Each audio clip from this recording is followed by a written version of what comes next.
Most people open the Bible looking for peace, for comfort, for a word that gets them through the week. But Solomon left something else inside those pages: a financial system, a precise, repeatable, three-part rule that he applied consistently throughout his entire reign. And here is what is remarkable. Every modern financial principle that actually works, every strategy that real wealth builders use today, can be traced back to something Solomon already wrote down 3,000 years ago. But there is a catch. The rule only works when all three parts are active at the same time. Most people are only running one or two of them, and that is exactly why they stay stuck. No matter how hard they work, no matter how much they pray, no matter how many financial books they read. By the end of this video, you will understand all three parts, and, more importantly, you will know exactly where your financial life is breaking down. Before we get into the rule itself, let us talk about who Solomon actually was. Not as a religious symbol, as a financial case study. According to 1 Kings chapter 10, Solomon received 666 talents of gold per year. That is roughly 25 tons of gold every single year. At today's prices, that is over $1 billion a year in gold alone. And that does not include his trade networks, his real estate holdings, his tax systems, or the tribute payments he received from surrounding nations. Some economists who have studied ancient texts estimate his total net worth at somewhere between $2 and $2.5 trillion in today's value. That puts Solomon above Elon Musk, above Jeff Bezos, above every billionaire on any list you have ever seen. But here is the part that changes everything. When God appeared to Solomon and said, "Ask for whatever you want me to give you," Solomon did not ask for money. He did not ask for power. He asked for wisdom, a discerning heart, the ability to understand situations clearly and make good decisions. And then, in 1 Kings chapter 3, verse 13, God responds, "I will also give you what you have not asked for, both wealth and honor." Wealth was the consequence. Wisdom was the cause. That single moment defines everything we are going to talk about today, because the three-part rule Solomon followed was not a lucky formula. It was the natural result of a mind that truly understood how money works. Let us break it down. Part 1. Receive. Work with excellence, not just effort. Proverbs 10 verse 4 says, "Lazy hands make for poverty, but diligent hands bring wealth." Now, the first part of Solomon's rule sounds almost too simple. Work hard, be diligent, show up with excellence. But Solomon was not talking about grinding more hours. He was talking about something deeper, the quality of what you deliver. Think about this. Solomon managed the construction of the temple in Jerusalem, a project that took 7 years, employed 180,000 workers, and was considered one of the greatest engineering achievements of the ancient world.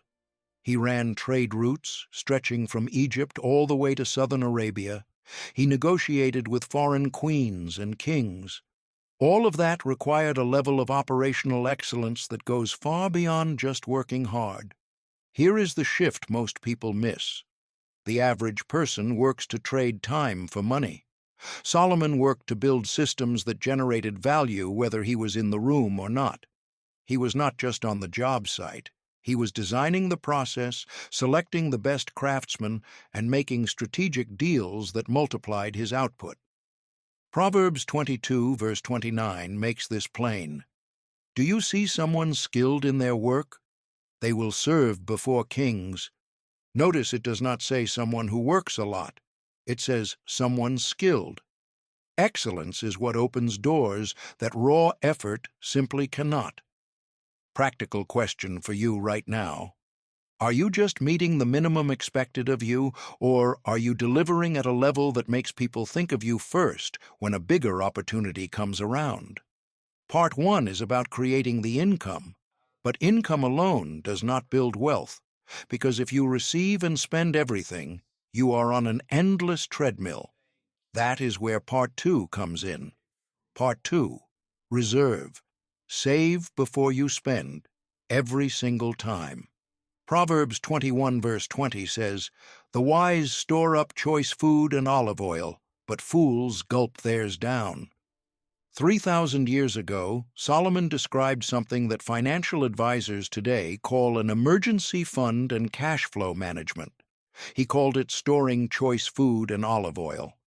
In Solomon's economy, olive oil and stored food were the liquid assets, the things that held their value in a crisis, that could be traded, that created stability when conditions got rough. Today, that asset is cash in a high-yield savings account. It is a low-risk investment. It is reserve capital. The principle is identical. Before you spend, reserve.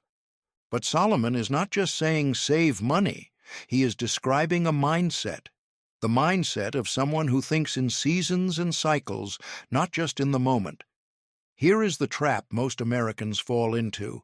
Income goes up, lifestyle goes up with it, and the reserve never grows. You get a raise and suddenly you need a bigger car, a nicer apartment, more subscriptions. Economists call this lifestyle inflation. Solomon called it foolishness. Proverbs 13 verse 11 says, "Wealth gained hastily will dwindle, but whoever gathers little by little will increase it." That is not vague spiritual advice. That is behavioral economics. Wealth built slowly and consistently is wealth that lasts. Wealth that comes in fast, whether through an inheritance, a big sale, or a lucky break, tends to disappear just as fast. The practical application is straightforward. Before you pay a single bill, set aside a percentage for yourself first. Automate it so it is not a decision you have to make every month.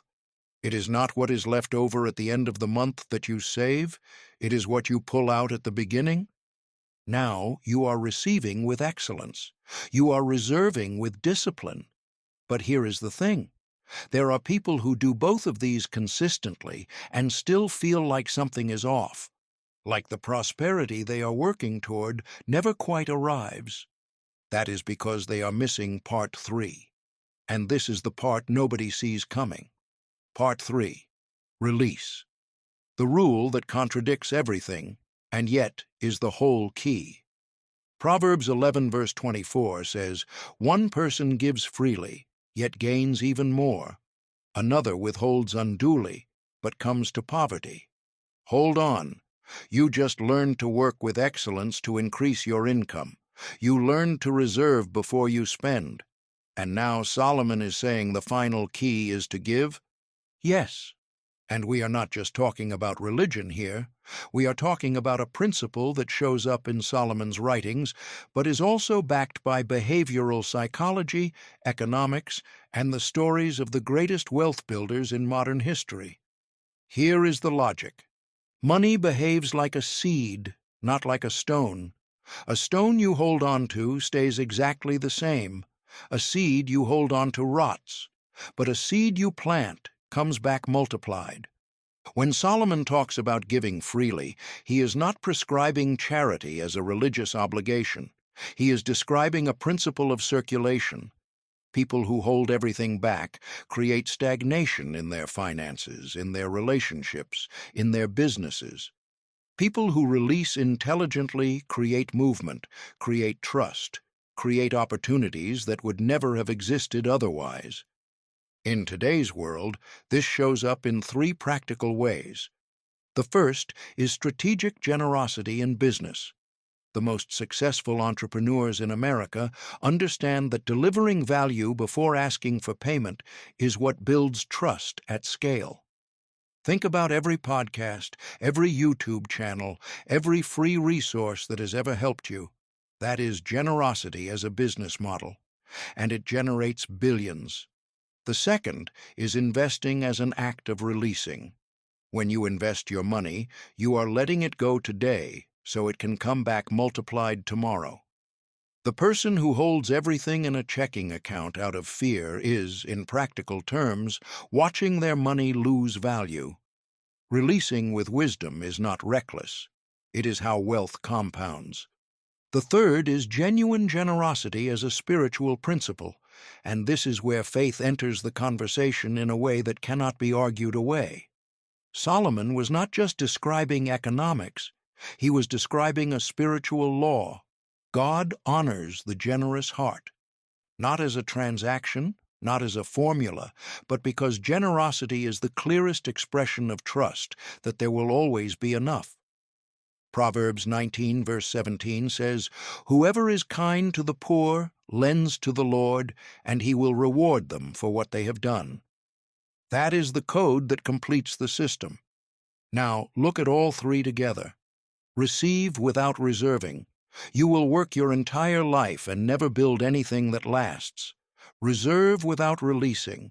You will accumulate, but you will live in fear, and your money will slowly stop working for you. Release without receiving and reserving.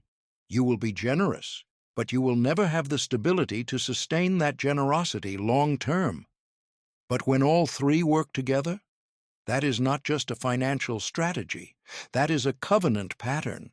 That is exactly how Solomon lived, and it is what produced the most extraordinary accumulation of wealth in recorded human history. The question is not whether these principles work.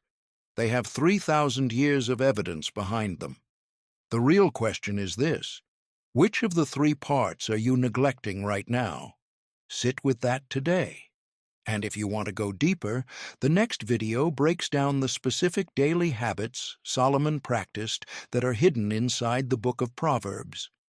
Habits that almost nobody in the church is teaching, but that every serious wealth builder needs to understand. Click here and keep going. May God give you a mind full of wisdom, and may prosperity be nothing more than the shadow of who you are becoming.